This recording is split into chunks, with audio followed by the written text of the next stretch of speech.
ओम शांति। आज 30 जून 2021 बाबा के महावाक्य है, मीठे बच्चे, बाप की आशीर्वाद लेनी है तो सर्वसेवल सपूत बच्चे बन सबको सुख दो, किसी को भी दुख ना दो। प्रश्न है, धर्मराज की सजाओं से छूटने के लिए किन ईश्वरीय नियमों पर ध्यान देना है? उत्तर है, कभी भी ईश्वर के सामने प्रतिज्ञा कर उसकी अवज्ञा नहीं करना है, किसी को दुख नहीं देना, क्रोध करना, तंग करना अर्थात ऐसी चलन चलना जिससे ईश्वर का नाम बदनाम हो तो उन्हें बहुत सजाएं खानी पड़ती। इसलिए ऐसा कोई कर्म नहीं करना है। माया के कितने भी तूफान आए, बीमारी उथल खाए, लेकिन राइट रॉन्ग की बुद्धि से जजमेंट कर रॉन्ग कर्म से सदा बचे रहना। शांति। यह किसने कहा?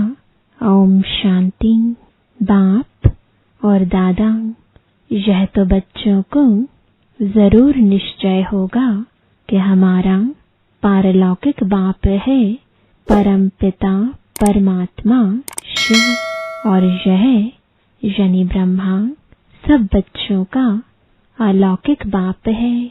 इनको ही प्रजापिता ब्रह्मा कहेंगे। इतने बच्चे और किसको होते हैं क्या, सिवाय प्रजापिता ब्रह्मा के? पहले नहीं थे, जबकि बेहद के बाप ने इसमें प्रवेश किया है तो यह हो गया दादा। यह दादा खुद कहते हैं कि तुमको पारलौकिक बाप की प्रॉपर्टी मिलती है। पुत्री हमेशा दादा के वारिस होते हैं।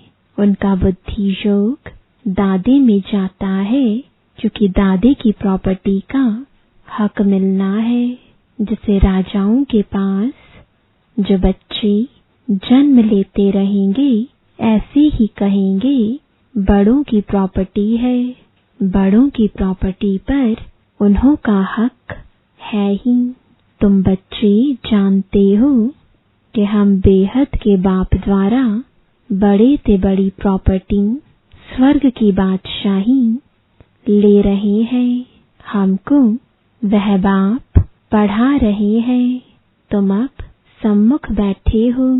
सम्मुख का नशा भी नंबरवार पुरुषार्थ अनुसार रहता है। कोई के दिल में तो बड़ा लव रहता है। हम ऊंच ते ऊंच भगवान के आकर इस साकार मात पिता द्वारा वारिस बनते हैं। बेहद का बाप बहुत मीठा है, जो हमको राजाई के लायक बनाते हैं। माया ने बिल्कुल ही नालायक बना दिया है। कल बाबा के पास कोई मिलने लिए आए थे, परंतु वह कुछ समझते थोड़े ही थे। बाबा ने समझाया, यह सब ब्रह्मा कुमार हैं, तुम भी ब्रह्मा के व शिव के बच्चे हो ना। कहा है तो जरूर, यह सिर्फ सुनकर कहा, परंतु दिल में लगा नहीं, तीर लगा नहीं कि सचमुच हम उनके बच्चे हैं। यह भी उनके बच्चे हैं, वर्षा ले रहे हैं। वैसे ही हमारे पास भी कई बच्चे हैं जिनको बहुत थोड़ा बुद्धि में बैठता है। वह खुशी, वह रुहाब नहीं दिखाई पड़ता है। अंदर बड़ा खुशी का पारा चढ़ना चाहिए, वह सारा चेहरे पर भी आता है। अभी तुम सजनियों का ज्ञान श्रृंगार हो रहा है। तुम जानते हो हम साजन की सजनियां हैं। एक खेरूत यानी खेती में काम करने वाले की लड़की की कहानी है ना। एक राजा खेरूत की लड़की को ले आया, परंतु फिर भी उसे राजाई में मजा नहीं आया, तो लड़की को वापस गावड़े में छोड़ आया। बोला, तुम राजाई के लायक नहीं हो। यहाँ भी बाप श्रृंगार करते हैं, तुम भविष्य में महारानी बनो। कृष्ण के लिए भी कहते हैं भगाया पटरानी बनाने के लिए, परंतु कुछ समझते नहीं है। सब है इररिलीजियस माइंडेड, समझते हैं ऐसी ही दुनिया चलती रहती है। कुदरत है, बहुत है जो मंदिर टिकाणे में भी नहीं जाते, न शास्त्रों आदि को मानते हैं। गवर्नमेंट भी धर्म को मानने वाली नहीं है। भारत किस धर्म का था, अब किस धर्म का है, बिल्कुल नहीं जानते। अभी तुम बच्चे हो दैवी कुल के, जैसे वह क्रिश्चियन कुल के हैं, वैसे तुम ब्राह्मण कुल के हो। बाप कहते हैं पहले पहले तुम बच्चों को पतित शूद्र से ब्राह्मण बनाता हूँ। पावन बनते बनते फिर 21 जन्मों के लिए तुम दैवी संप्रदाय बन जाएंगे, दैवी गोद में जाएंगे। आगे थे आसुरी गोद में, आसुरी गोद से फिर तुम ईश्वरीय गोद में आए हो। एक बाप के बच्चे भाई बहन हैं, यह एक वंडर है। सब कहेंगे हम ब्राह्मण कुल के हैं, हमको तो श्रीमत पर चलना है, सबको सुख देना है, रास्ता बताना है। दुनिया में कोई नहीं जो मुख से कहे बेहद के बाप से बेहद का वर्षा कैसे लिया जाता है। तुमको बेहद का बाप मिला है, तुम ही उनके बच्चे बने हो। बुद्धि से जानते हो कल्प पहले जिन्होंने बाप से वर्षा लिया होगा वही आकर लेंगे। थोड़ा भी बुद्धि में होगा तो कभी न कभी आकर पहुँचेंगे, आएंगे तो कुछ न कुछ लेने लिए। तुम्हारे में भी नंबरवार जानते हैं, आज पावन बनने लिए आए हैं, कल फिर पतित बन पड़ते हैं। किसका खराब संग लगने से भूल जाते हैं कि बाप का बनकर फिर बाप को छोड़ा तो बहुत पाप आत्मा हो जाते हैं। जैसे कोई किसका खून करते हैं तो पाप लगता है, वह पाप भी थोड़ा है। यहाँ जो बाप का बनकर फारकती दे देते हैं, प्रतिज्ञा कर फिर विकारी बन पड़ते हैं तो बहुत पाप लगता है। अज्ञान काल में इतना नहीं लगता जितना ज्ञान में लगता है। अज्ञान काल में तो मनुष्यों में क्रोध कॉमन होता है। यहाँ तुमने किस पर क्रोध किया तो 100 गुना दंड हो जाता है। अवस्था बिल्कुल गिर जाती है, क्योंकि ईश्वर का फरमान नहीं मानते हैं। धर्मराज का फरमान मिलता है पवित्र बनना है। तुम ईश्वर का बन, जरा भी उनके फरमान की अवज्ञा की तो 100 गुना दंड चढ़ जाता है। क्रिएटर तो वह एक है, ब्रह्मा विष्णु शंकर भी उनकी रचना है। धर्मराज भी क्रिएशन है।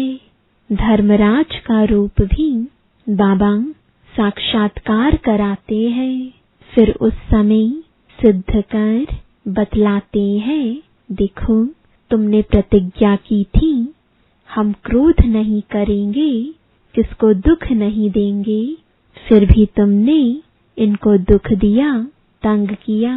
अब खाओ सजा। बिगिर साक्षात्कार सजा नहीं देते हैं, प्रूफ तो चाहिए ना। वह भी समझते हैं बरोबर मैंने बाप को छोड़कर यह कुकर्म किया। बदनामी कराने से फिर बहुतों पर आफत आ जाती है। कितनी अबलाएं बंधन में आ जाती हैं। सारा दंड बदनामी कराने वालों पर पड़ जाता है। इसलिए बाप कहते हैं बड़े ते बड़ा पापात्मा देखना हो तो यहाँ देखो, धोबी के पास बहुत मैले सड़े हुए कपड़े जब होते हैं तो सटका लगाने से फट पड़ते हैं। तो यहाँ भी सटका सहन ना कर चले जाते हैं। ईश्वर की गोद में आकर डायरेक्ट उनकी अवज्ञा की तो सजा खानी पड़ेगी। जो हेड ब्राह्मणी पार्टी ले आती है उन पर बहुत बड़ी रिस्पॉन्सिबिलिटी है। एक ने भी अगर हाथ छोड़ दिया, विकारी बना, तो उनका पाप ले आने वाले पर आ जाएगा। ऐसे कोई को भी इंद्र सभा में नहीं लाना चाहिए। नीलम परी पुखराज परी की कहानी भी तो है ना। इंद्र सभा में कोई छिपाकर ले आई तो इंद्र सभा में बास आने लगी तो ले आने वाली पर दंड पड़ गया। ऐसी कुछ कहानी है। वह पत्थर बन गई। बाबा पारसनाथ बनाते हैं, फिर अगर अवज्ञा की तो पत्थर बन जाते हैं। राजाई पाने का सौभाग्य गवा देते हैं। समझो कोई गरीब राजा की गोद लेते हैं, अगर नालायक बन पड़ा और राजा निकाल देवे तो क्या होगा? फिर कंगाल के कंगाल बन पड़ेंगे। यहाँ भी ऐसे है, फिर बहुत दुख महसूस होगा। इसलिए बाप कह देते हैं कभी भी कोई अवज्ञा नहीं करना। बाप है साधारण, इसलिए शिव बाबा को भूल साकार में बुद्धि आ जाती है। अब तुम बच्चों को श्रीमत मिलती है। जो गंदे बन पड़ते हैं ऐसे फिर इंद्र सभा में बैठ ना सके। हर एक सेंटर इंद्रप्रस्थ है जहाँ ज्ञान की वर्षा हो रही है। नीलम परी पुखराज परी नाम तो है ना। नीलम रतन को कहते हैं। यह बच्चों पर नाम रखे जाते हैं। कोई तो बहुत अच्छा जैसे रत्न है, कोई फ्लो नहीं है। जवाहरात में कोई कोई बहुत दागी होते हैं, कोई एकदम प्योर होते हैं। यहाँ भी नंबरवार रत्न है। कोई कोई रत्न बहुत वैल्यूएबल है, बहुत अच्छी सर्विस करते हैं। कोई तो सर्विस के बदले डिससर्विस करते हैं। गुलाब के फूल और अक के फूल में भी कितना फर्क है। शिव पर दोनों चढ़ाते हैं। अब तुम जान गए हो हमारे में फूल कौन कौन है। उनकी ही सब मांगनी करते हैं कि बाबा हमको अच्छे अच्छे फूल दो। अब अच्छे अच्छे फूल कहाँ से लाएं? रत्न ज्योत फूल तो कॉमन होते हैं। यह बगीचा है ना, तुम ज्ञान गंगाएं भी हो। बाबा तो सागर ठहराना। यह यानी ब्रह्मा है, ब्रह्मपुत्रा बड़े ते बड़ी नदी। कलकत्ते में ब्रह्मपुत्रा नदी बहुत बड़ी है, जहाँ सागर और नदी का बड़ा भारी मेला लगता है। बरोबर ज्ञान सागर बाबा है।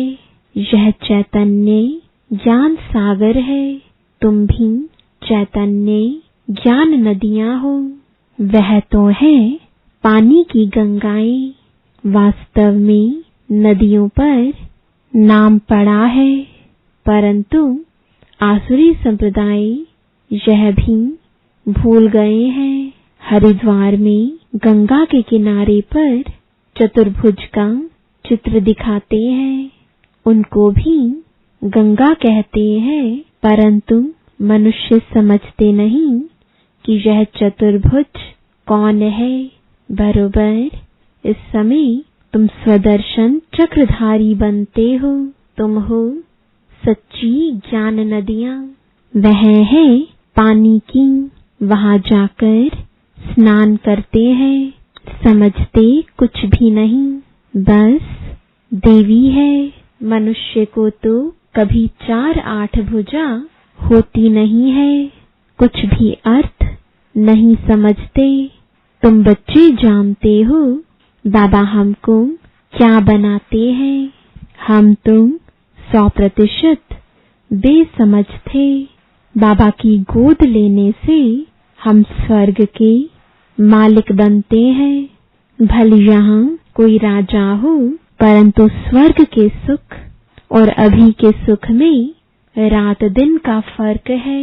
तुम्हारे में कोई ऐसे भी हैं जो बाप को नहीं समझते हैं, तो अपने को भी नहीं समझते हैं। देखना चाहिए कि मैं कितनी खुशबू देता हूँ। उल्टा सुल्टा तो नहीं बोलता हूँ, क्रोध तो नहीं करता हूँ। बाप झट चलन से समझ लेते हैं कि यह बच्चा कैसे होगा। सर्विसेबल बच्चे बाप को बहुत प्यारे लगते हैं। सब तो एक जैसे प्यारे नहीं लग सकते हैं। ऐसे बच्चों के लिए अंदर से ऑटोमेटिकली आशीर्वाद निकलती है। बाप का नाफरमान बरदार बच्चा होगा तो बाप कहेंगे ऐसा बच्चा मुआ भला, कितना नाम बदनाम करते हैं। इसको कहा जाता है तकदीर। किसकी तकदीर में क्या है झट पता लग जाता है। बाबा समझाते हैं यह सपूत बच्चा है, वह कपूत है। बाप दादा को नहीं पहचाना, तकदीर में वर्षा लेना नहीं है तो क्या करेंगे। इस ज्ञान मार्ग में कायदे बड़े कड़े हैं। बाप पवित्र बने और बच्चे न बने तो वह बच्चा हकदार नहीं हो सकता। उनको बच्चा नहीं समझेंगे, फिर कहेंगे हम तो शिव बाबा को वारिस बनाएंगे। तो बाबा 21 जन्म के लिए हमको रिटर्न में देंगे। इसका मतलब यह नहीं कि बाप के पास आकर बैठ जाना है। नहीं, गृहस्थ व्यवहार में रहते सबको संभालना भी है, परंतु ट्रस्टी होकर रहना है। ऐसे नहीं कि तुम्हारे बच्चों आदि को बाप बैठ संभालेंगे। नहीं, ऐसे ख्यालात वाले भटक पड़ते हैं। यहाँ बाबा के पास तो बिल्कुल पवित्र चाहिए, अपवित्र कोई बैठ ना सके, नहीं तो पत्थर बुद्धि बन जाएंगे। बाबा कोई श्राप नहीं देते हैं, यह तो एक लॉ है। बाप कहते हैं फिर खबरदार रहना, कर्मेंद्रियों से कोई पाप किया तो यह मरा, बड़ी भारी मंजिल है। बाबा का बच्चा बना तो फिर बीमारी सारी उथल खाएगी। डरना नहीं है। वैद्य लोग भी कहते हैं फलानी दवाई से तुम्हारी बीमारी बाहर निकलेगी, तुम डरना नहीं। बाप भी खुद कहते हैं तुम बाप का बनेंगे तो माया रावण तुमको बहुत हैरान करेगी, खूब तूफान में ले आएगा।